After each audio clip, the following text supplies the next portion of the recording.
बच्चों संज्ञा संज्ञा है ना। संज्ञा किसे कहते हैं? किसी को मालूम है संज्ञा किसे कहते हैं? मैं बता। किसी व्यक्ति, किसी वस्तु या किसी स्थान या गुण या कोई भी भाव हो उसको क्या कहते हैं हम? संज्ञा। किसी का भी नाम हो, चाहे वो किसी लड़की का नाम हो, किसी लड़के का नाम हो, किसी का भी नाम हो या कोई वस्तु का नाम हो, वो सभी किस में आते हैं? संज्ञा में, है ना। जैसे वस्तुओं के नामों में क्या है?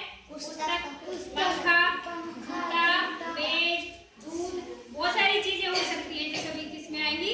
संज्ञा में आएंगी। ऐसे बहुत सारे प्राणी रहते हैं, प्राणियों के नाम होते हैं वो भी सब संज्ञा में आते हैं। जैसे गाय, चूहा है, कृष्ण है, मछली है ना। और भी चीजें हैं जैसे भैंस है, बकरी है, घोड़ा, कुत्ता, बहुत सारी जो जानवर है उनके नाम किस में आएंगे? इसमें आएंगे संज्ञा में। ठीक है।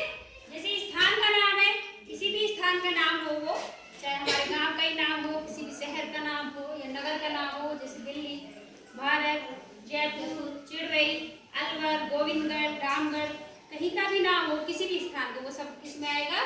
संज्ञा में। ऐसे गुण और भाग हैं जो वो भी किस में आते हैं?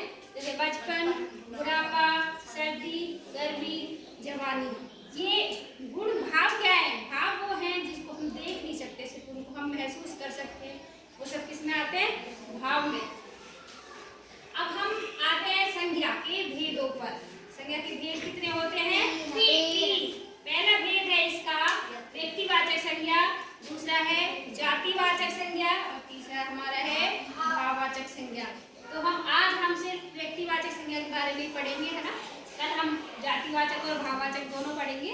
तो व्यक्तिवाचक संज्ञा किसे कहते हैं? इसकी परिभाषा है जिन संज्ञा शब्दों से हमें किसी व्यक्ति, किसी विशेष व्यक्ति, किसी विशेष वस्तु या किसी विशेष स्थान के बारे में पता चले, वो सभी किस में आएंगे? व्यक्तिवाचक संज्ञा में आएंगे, है ना। जैसे मैंने किसी का नाम लिया रोहित, तो रोहित एक ही रोहित है इस क्लास में, वो व्यक्ति विशेष है, तो वो किस में आएगा? व्यक्तिवाचक संज्ञा में। अब इसमें बहुत सारे उदाहरण है, जैसे सभी स्त्री पुरुषों के नाम, कोई भी स्त्री पुरुष हो उसका नाम है जो किस में आएगा? व्यक्तिवाचक संज्ञा में आएगा। जैसे राम, मोहन, रितिका, ऋषभ आदि। ऐसे ही पर्वतों के नाम किस में आएंगे? हिमालय, अरावली और सतपुड़ा। बहुत सारी पहाड़ियां रहती है जो किस में आती है? व्यक्तिवाचक संज्ञा में आती है, क्योंकि एक जो पहाड़ी है या एक पर्वत है उसके जैसा कोई और नहीं है, एक ही पहाड़ है वो, है ना। ऐसे ही आगे नदियों के नाम है, जो नदियों के नाम किस में आएंगे? व्यक्तिवाचक संज्ञा में। जैसे गंगा है, यमुना है, कावेरी है और ताप्ती है, ये किस में आएंगे? व्यक्तिवाचक संज्ञा में। और नगरों के नाम है, नगरों के नाम में क्या क्या है? मथुरा, जयपुर, दिल्ली, आगरा और भी बहुत सारे शहर हो सकते हैं, जैसे कलकत्ता है ना, मुंबई है, बहुत सारे।